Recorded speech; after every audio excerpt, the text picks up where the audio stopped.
Today I'm going to be restoring this rusty old toy hammer. Coming right up.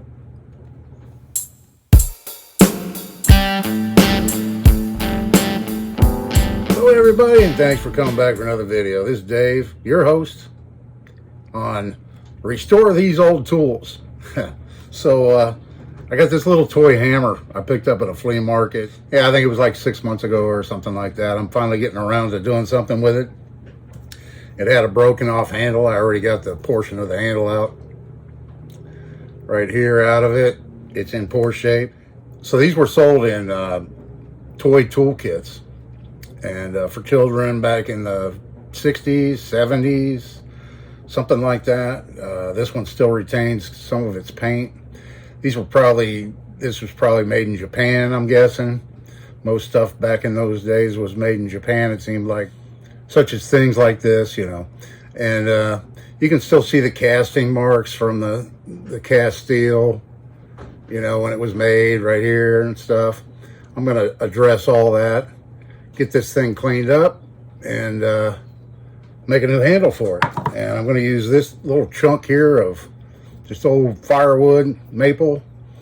And I'm going to use this for the handle. And I still have the original wedge that it came with. So I'm going to clean that up and reuse that. And we'll see how this little toy hammer turns out. So I'll be right back. Okay, folks, it's actually the next day. I got sidetracked. I'm working on about 10 different things out here in the shop at the same time. I did get this little hammer done.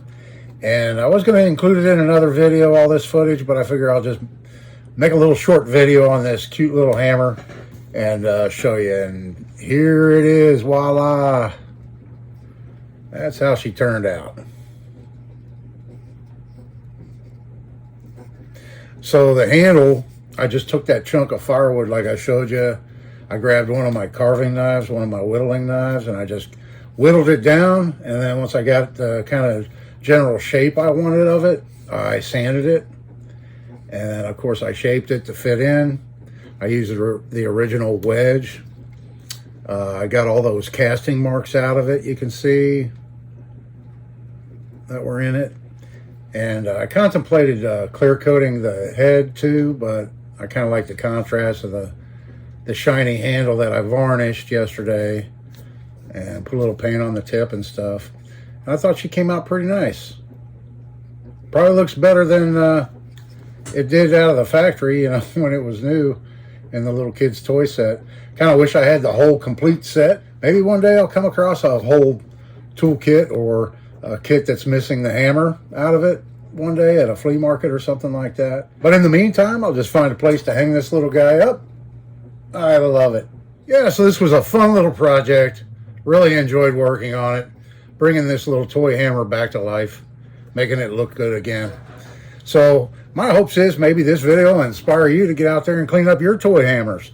Or real hammers. Or whatever you might have laying around that needs a little love.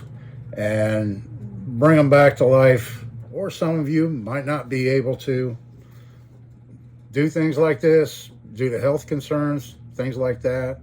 So you find the videos entertaining. And I love that too. Let me know what you think down in the comments. I appreciate it. Thanks so much for watching my videos.